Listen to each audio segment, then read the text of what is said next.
कोहली और गिल को कंपेयर करने वालों, इनका कंपैरिजन करना छोड़ दो, क्योंकि तुलना इन दोनों में हो ही नहीं सकती। इस वीडियो में रीजन बताऊंगा कि क्यों इन दोनों की तुलना नहीं हो सकती, और कोहली कहाँ है और गिल कहाँ है एट द एज ऑफ 25, और लाइफ टाइम भी बताऊंगा कि भाई क्यों इन दोनों की तुलना नहीं हो सकती।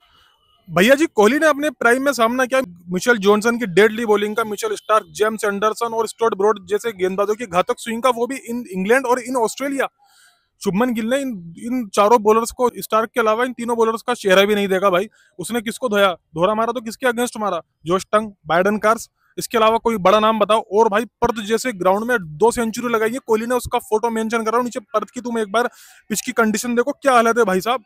ये पिच पे खेलना बहुत कर्रा काम है गिल के लिए। तो भाई गिल तो पॉसिबल ही नहीं है कि गिल इस ग्राउंड पे इस पिच पर खेल जाए, क्योंकि गिल के लिए लॉर्ड्स इतना ज्यादा टफ बन गया था भाई, जिस पर इतनी इतनी बहुत कम घास थी, वो इसके लिए इतना टफ बन गया। तो भाई पर्द जैसे फटे हुए पिच पर तो वो खेल ही नहीं सकता। अगर हम सेंचुरीज की बात करें गिल और कोहली की, तो भाई 25 की उम्र तक अभी तक गिल ने 17 सेंचुरीज ठोकी हैं, और कोहली जब 25 की उम्र का था तो भाई उसने 26 सेंचुरीज ठोक रखी थी। और ये सेंचुरीज ऑस्ट्रेलिया में आई थी, अफ्रीका में आई थी और इंग्लैंड में आई थी।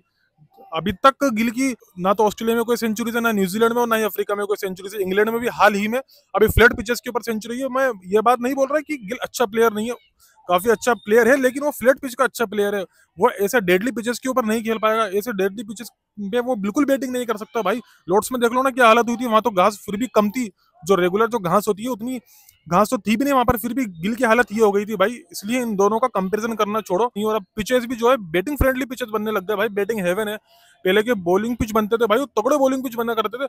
उस समय बाउंड्रीज भी काफी बड़ी हुआ करती थी। हालांकि इतनी पुरानी बात नहीं, लेकिन मैं 2016-17 की बात कर रहा हूँ, 2020 से पहले की। 2020 के बाद क्रिकेट काफी ज्यादा चेंज हुआ है, बाउंड्रीज भी छोटी हो गई हैं, बल्ले भी शानदार आने लग गए, और पिचेस जो है बैटिंग के अकॉर्डिंग बनाने लग गए, ना कि बॉलिंग। तो भाई गिल और कोहली का कहीं से कहीं तक कंपैरिजन बिल्कुल नहीं बैठ रहा। मानता हूँ गिल अच्छा खिलाड़ी, लेकिन फ्लैट पिचेस का। कोहली हर पिच पे खेलना जानता है। हाँ मानता हूँ सेना कंट्रीज के अंदर उसकी आउटसाइड ऑफ स्टंप की बॉल की जो कमजोरी थी वो एक्सपोज हुई थी, लेकिन यार अब देखो एक बंदा इतने टाइम से खेल रहा है और अब तो उसकी कुछ कमजोरियां आएंगी यार।